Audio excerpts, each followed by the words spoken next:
ஒருவேளை நீங்க சைன் பண்ணணும் நாளைக்கு இருக்க மாட்டாங்க.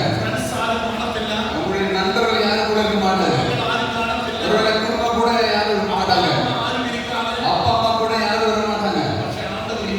ஆனா இயேசு கூட இருப்பார். இயேசுப்பா எப்பவும் கூட இருப்பார். அந்த விசுவாசம் அந்த படகுல எப்போதுமே இயேசுப்பா இருப்பார்.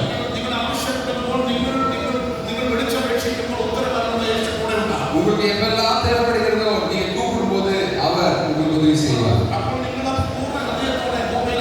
அப்ப நீங்க என்ன பண்ணணும்னா முழு இதயத்தோடும் எப்போதுமே அவர் நம்ப வேண்டும். எப்போதுமே உங்களுடைய சாமர்த்தியம் உங்களுடைய புத்தி நீங்க பயன்படுத்தவே கூடாது. உங்களுடைய சொந்த புத்தியில சாயக்கூடாது. உங்களுடைய எல்லா வழிகளிலும் அவரை நீங்க நினைத்துக் கொள்ள வேண்டும்.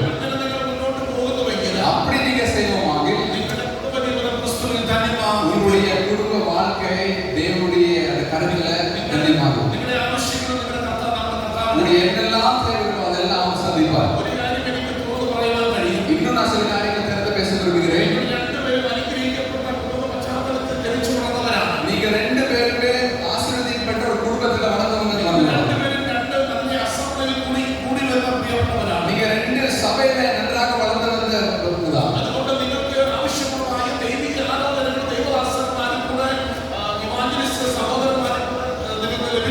அதனால நீங்க எப்போதுமே அந்த தேவனுடைய வார்த்தைகள் பரிபூர்ணமாக பாசனமுள்ளமாக வாசிக்கும் மூலமாக கொடுத்திருப்பாங்க. நீதிமொழிகளிலும் அநேக காரியங்களை பார்க்க முடியும். ஆனாலும் சங்கீதத்துல 112வது அதிகாரத்தை பற்றி பார்க்கிறோம். கர்த்தரை துதியுங்கள், எப்போதுமே அவர் வழியில இல்ல அவரை பயப்படுகிற மனுஷன் பாக்கியவான் என்று பார்க்கிறோம். எப்போதுமே அவரை துதிக்க வேண்டும். எப்போதுமே அவரை பயப்பட வேண்டும். அவருடைய எல்லா கற்பனைகளையும் நாம் கைக்கொள்ள வேண்டும். அப்படிப்பட்ட ஒரு குடும்பம் அது அப்பா அம்மா யாரா இருக்கட்டும் அவங்கதான் பாக்கியவான். அவருடைய சந்ததியினர் அவர் ஆசீர்வதிக்க போகிறார். அப்படி ஆசீர்வதிக்கப்பட்ட ரெண்டு நபர்கள் நமக்கு மேடையில் இருக்கிற பார்க்கிறோம்.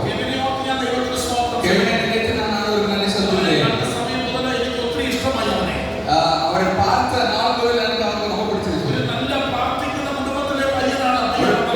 ஒரு நல்ல ஒரு குடும்பத்துல நல்ல ஜபிக்கக்கூடிய ஒரு மகனாக இருக்கிறார். ஒரு அந்த அசம்பிளியிலும் கூடுதலிலும் அவர் நல்ல ஒரு மகனாக இருக்கிறார். ஆனால் அந்த குடும்பத்தை நினைத்து நான்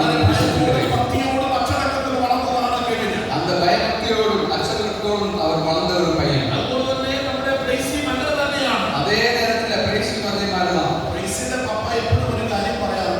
பிரைஸுடைய அப்பா எப்போதுமே ஒரு காரியத்தை சொல்லுவார்.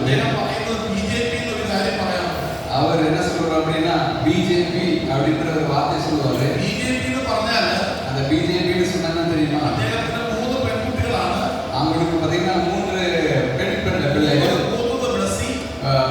மூத்தவங்க பிளஸிங், ரெண்டாவது ஜோய்சி, அடுத்தது பிரைசி. அதான் அந்த முதல் நேரத்தில் எடுத்தோம்னா பிஜேபி அப்படின்னு நம்ம சொல்றோம். அந்த மாதிரி ஒரு ஆசீர்வதிக்கப்பட்ட குடும்பத்தில் வளர்ந்ததுதான் பிரைசி. பிரைசி நல்ல ஒரு பாத்தியா. எங்களுடைய சபையில உங்க யூத்துக்கு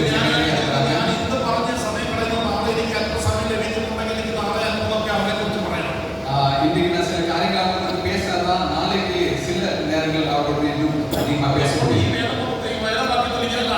அப்ப இந்த வேத வார்த்தையில நம்ம இப்படி பார்க்க முடியும்.